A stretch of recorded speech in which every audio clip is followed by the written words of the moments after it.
Hello everyone, welcome to Master Cherry Mom YouTube channel. So I hope you all are doing absolutely fine. And आज हम जिस बारे में बात करने वाले हैं ये मुझे कमेंट सेक्शन में बहुत बोला जा रहा है। आपकी प्लेसेंटा की पोजीशन जो थी वो एंटीरियर थी, तो आप उस पर वीडियो बनाइए कि मूवमेंट कैसे थी बेबी की। तो मैं उसके बारे में आज बात करने वाली हूँ। जो मेरा एक्सपीरियंस था उसके रिगार्डिंग मैं आपको बताऊँगी।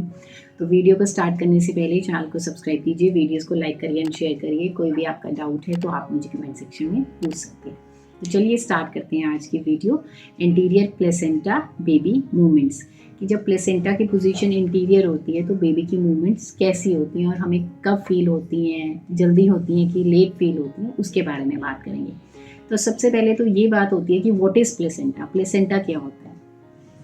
तो प्लेसेंटा एक ऐसा आप कह लीजिए कि ऑर्गन डेवलप होता है उस टाइम पे यूट्रस के अंदर, बच्चेदानी जो होती है उसके अंदर, कि जो न्यूट्रिएंट्स प्रोवाइड करता है हमारे बच्चे को, फूड उसके थ्रू मिलता है, जो भी हम खा रहे हैं, क्योंकि जो हम खाते हैं न्यूट्रिएंट्स वाला खाना है, जितना भी न्यूट्रिएंट्स होता है वो प्लेसेंटा के थ्रू बच्चे को जा रहा है। ऑक्सीजन बच्चे को प्लेसेंटा के थ्रू जा रहा है, जो भी वेस्ट मटेरियल बच्चे का होता है वो भी उसके थ्रू बाहर आ रहा होता है। ठीक है, तो प्लेसेंटा जो होता है वो एक टाइप से लाइफ सपोर्टिंग ऑर्गन है, वो बच्चे के लिए होता है। ठीक है, जो उसको लाइफ प्रोवाइड कर रहा है। अब उसके बाद बात करते हैं हम कि जो प्लेसेंटा होता है वो 3 टाइप्स में उसकी पोजीशन हो सकती है। वो तो एंटीरियर भी हो सकता है, पोस्टीरियर भी हो सकता है, लो लाइन प्लेसेंटा भी हो सकता है। ठीक है, लेकिन आज हम बात करेंगे एंटीरियर प्लेसेंटा। एंटीरियर प्लेसेंटा क्या होता है? एंटीरियर प्लेसेंटा वो होता है कि जब प्लेसेंटा की जो पोजीशन है वो आगे की तरफ, ठीक है, तो आगे की तरफ कैसे? अगर ये यूट्रस है, ऐसे है, आप कह लीजिए बेबी बम्प ऐसे बाहर की साइड है, तो जो प्लेसेंटा होगा एंटीरियर वो आगे की तरफ होगा, उसकी पोजीशन जो है वो आगे की तरफ होगी। ठीक है, बाहर की तरफ होगी। और उससे होगा क्या? वो एक कुशन प्रोवाइड करता है बच्चे के लिए। मैंने कुशन वर्ड क्यों यूज़ किया वो भी मैं आपको बताती हूँ कि क्यों ये ऐसा मैंने बोला है, कुशन उसके लिए होता है। लेकिन उससे पहले मैं ये साइड बाय साइड आपको बता देती हूँ कि जो मूवमेंट्स फील होती हैं प्रेगनेंसी में वो 18 to 20 वीक्स में स्टार्ट हो जाती हैं फील होना। लेकिन समटाइम्स क्या होता है, यही पोजीशंस हमें जल्दी नहीं भी फील होती है। या तो हमारी फर्स्ट प्रेगनेंसी है तब हमें फील नहीं होती है, तब हमें डिले हो जाएगा प्रेगनेंसी में फील करना।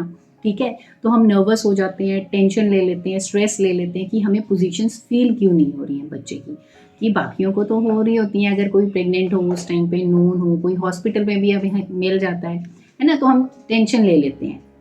तो उसका रीज़न क्या होता है कि जब एंटीरियर प्लेसेंटा पोजीशन होती है तो उस टाइम पे जब एंटीरियर प्लेसेंटा आगे की तरफ है तो वो कुशन बन गया और बच्चा मूवमेंट कर रहा है। लेकिन जब बच्चे की मूवमेंट होती है तो वो कुशन है, तो वो उसकी वजह से हमें फील नहीं हो पाता है। ठीक है, अगर बच्चा किक कर रहा है या फिर बच्चा कोई मूवमेंट कर रहा है तो वो हमें आगे की तरफ नहीं फील होगी, क्योंकि आगे की तरफ प्लेसेंटा है जो कि एक कुशन है। इसलिए मैं बार बार बोल रही थी कि वो एक कुशन का काम कर रहा है, इसलिए हमें फील नहीं हो पाती। वेयर एज यही जो मूवमेंट है ये हमें 22वें हफ्ते में जाके या फिर 24वें हफ्ते तक जाके फील होना शुरू होती है। ठीक है, अब अगर एंटीरियर प्लेसेंटा है तो मुझे कहाँ पे मूवमेंट्स फील होती थी स्टार्टिंग पे?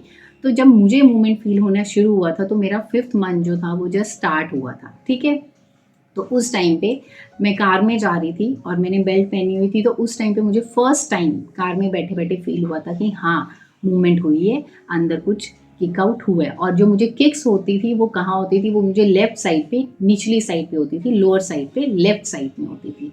ठीक है, तो आपने टेंशन नहीं लेनी है। कईयों को ज़्यादा जल्दी महसूस हो जाती हैं मूवमेंट्स, कईयों को लेट महसूस होती हैं। ये डिपेंड करता है इस चीज़ पे कि आपके प्लेसेंटा की क्या पोजीशन है। तो इसलिए अगर आपको मूवमेंट्स ना भी फील हो या फिर कम मूवमेंट्स फील हो रही हैं, इतनी एकदम कह लीजिए कि स्ट्रांगली नहीं फील कर पा रहे हैं, हल्की हल्की फील हो रही है, तो आपने टेंशन नहीं लेनी, स्ट्रेस नहीं लेना।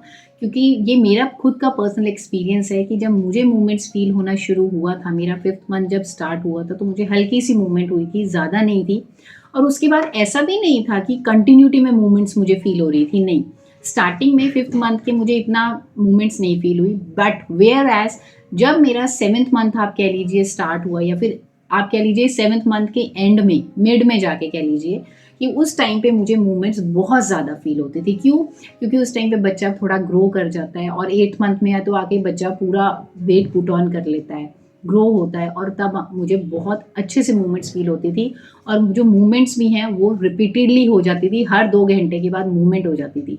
अगर नहीं होती थी तो मैं कुछ खा लेती थी जो मुझे क्रेविंग होती थी या फिर जो मुझे प्रेगनेंसी के टाइम पे पसंद था खाना, तो उसके बाद मैं नोटिस आउट करती थी मूवमेंट हो रही है कि नहीं हो रही है, तो तब भी मूवमेंट हो जाती थी। ठीक है, तो एंटीरियर प्लेसेंटा में थोड़ा सा मुश्किल होता है कि जल्दी मूवमेंट्स हो, बट ज़रूरी नहीं कि ऐसा हो। ये डिपेंड करता है, पर्सन टू पर्सन वेरी करता है, और बेबी जो है आपका किस साइड पे आपको किक कर रहा है या फिर वो मूवमेंट कर रहा है, उस पर भी डिपेंड करता है। ठीक है, तो आपने टेंशन नहीं लेनी है। जो अल्ट्रासाउंड्स होते हैं उनके थ्रू हमें पता चल जाता है कि बेबी हेल्दी है, हार्ट बीट भी नॉर्मल है, तो कोई घबराने वाली बात नहीं होती है। अनलेस एंड अनटिल आप लास्ट स्टेज में हैं प्रेगनेंसी के, मतलब 8th मंथ चल रहा है या फिर 9th मंथ चल रहा है, उसमें थोड़ा कॉशियस रहने की ज़्यादा ज़रूरत होती है। क्योंकि जब मेरी बेबी बॉय की प्रेगनेंसी थी तो उस टाइम पे जो मूवमेंट्स थी, मैं फिर से बता रही हूँ कि मुझे स्टार्टिंग में इतनी फील नहीं होती थी, वेयर एज ये जो मूवमेंट्स थी ये मुझे बाद में ज़्यादा स्ट्रांगली फील होनी शुरू हुई थी। ठीक है, और इसका रीज़न भी आपको पता चल गया होगा कि एंटीरियर प्लेसेंटा जो होता है वो एज अ कुशन काम करता है, जिसकी वजह से हमें बेबी की मूवमेंट्स नहीं फील हो पाती हैं जल्दी, थोड़ा सा डिले होता है फील होने में। ठीक है, तो आई होप इस वीडियो से आपको हेल्प मिली होगी। जाने से पहले चैनल को सब्सक्राइब कीजिए, वीडियोस को लाइक करिए एंड शेयर करिए। कोई भी आपका डाउट है तो आप मुझे कमेंट सेक्शन में पूछ सकते हैं। मिलते हैं नेक्स्ट वीडियो में। Till then take care, thank you and bye bye.